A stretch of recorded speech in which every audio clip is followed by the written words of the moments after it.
All right, good night, everyone out there. So today I decided to finish some of my goals for this account, and one of them I did want to give an update regarding a new highlight. So the new highlight I created was ethical fashion, and I just wanted to cover some topics briefly. Again, it's just going to be something that you've noticed. If you've noticed a lot of my pictures, they focus on fashion. It's something that I love to do. I'm also certified in that industry as well. So as a model and other things that I don't really want to mention, but just having some experience doing fashion design, sewing, and also critiquing, including being a part of fashion in terms of photography and the industry in terms of the fashion shows, creating lookbooks, things like that. When I was a kid, it was something that I loved to do. With my best friend, we loved to spend the night and create collages out of the magazines of interest, and then we'd also watch a ton of fashion shows on TV or wherever we can get our hands on. And we were like really, really, really young. This is like in elementary, like early elementary. So I just want to cover some of these topics. So if you see me looking down, I'm just going to be referring to some of the notes that I've written. I'm aware that within the 10 minutes, I might not get everything in, but it's just to introduce that it's a topic I will be covering. So you can look forward to these things. And again, feel free to add anything you'd like me to cover, anything that you're interested in. And if you like what you see, or if you want to critique something, feel free to share your opinions. It's a safe place to do that. So one of the things that I wanted to focus on regarding ethical fashion pertaining to blackface. So blackface is completely unacceptable, and we do have trends where people do want to express their opinion, and so we do have the right to critique what's good for us personally, familially, and then in terms of human rights, and then we look at the environmental repercussions of the processes involved in making fashion or fashionable taste. And then we can also look at the generated income from that. So one of the things that I really want to look at is that superficially you can see that I really do follow the fashion trends for the season. It's something that just I love to do, and it's just I find it's just very healthy, and it's also another way that you can just look at not necessarily disassociating, but you can use it as a disassociative tool if you aren't happy with your environment and you want to change something. Well, the best place to change is with yourself. So it's always great to defer to fashion to look at, okay, well, how can I make over myself? Not that we need to, but it's always better to be creative than to create surgical opportunities to change what we might not like.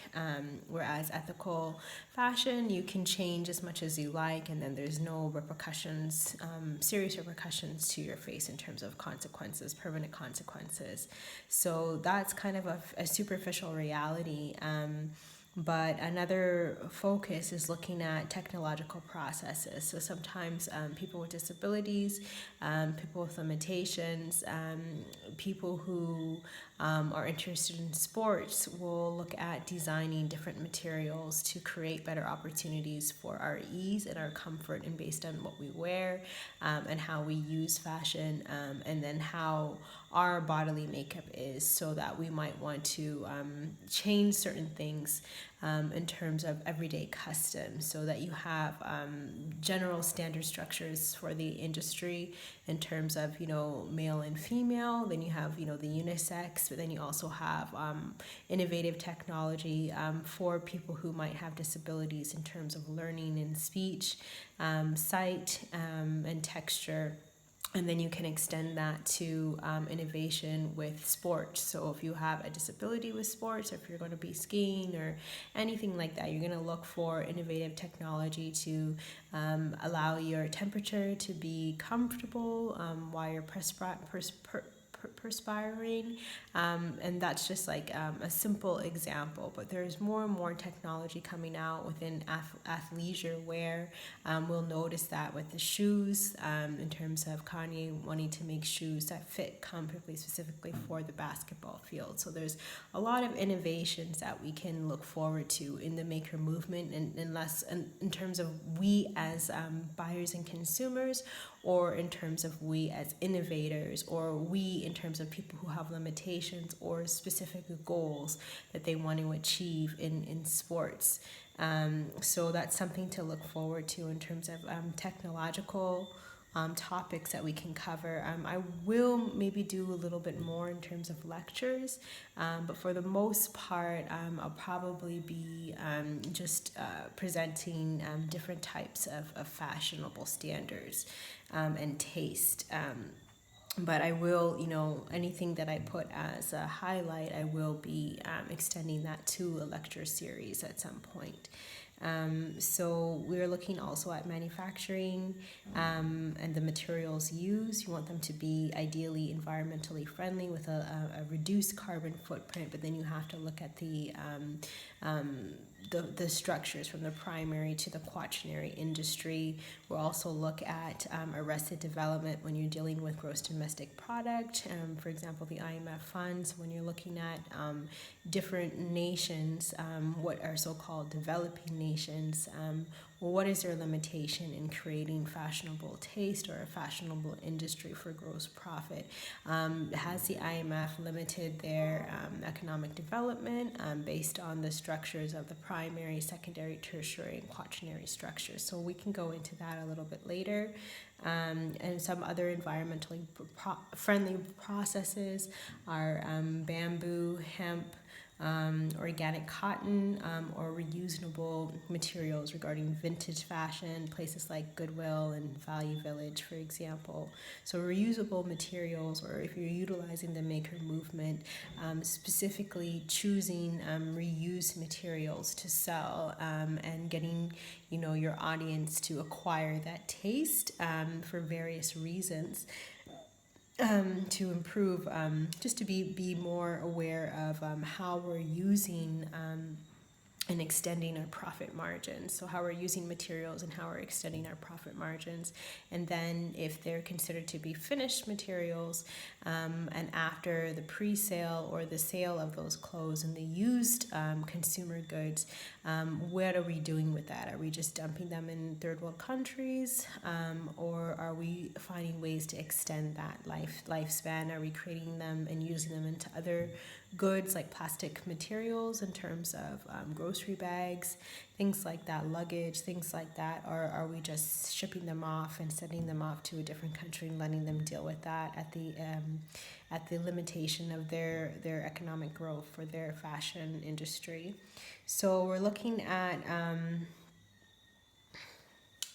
also the maker movement. So when you're creating fashionable goods, or if you're considered to be a consumer, are you tending to buy store-bought clothing? Are you going to be unique boutique clothing stores, or are you just into brands, or are you utilizing reusable fashion through vintage? So it's another thing. So we look at also the media coverage of fashion through film, commercialization of fashion, and music as well. So we also look at ethical ways of utilizing fashion, avant-garde ways. So we also look at age appropriate, no pedophilic, or we can discuss pedophilic intonations within the expression of our fashion that we wear, and how we're trying to maybe create provocative clothing for our youth. So I have a little bit more information. So what I'm going to do a little bit later on is I will add this to the comment section, to my notes. And then maybe I'll go in depth with an actual series to introduce this topic as well.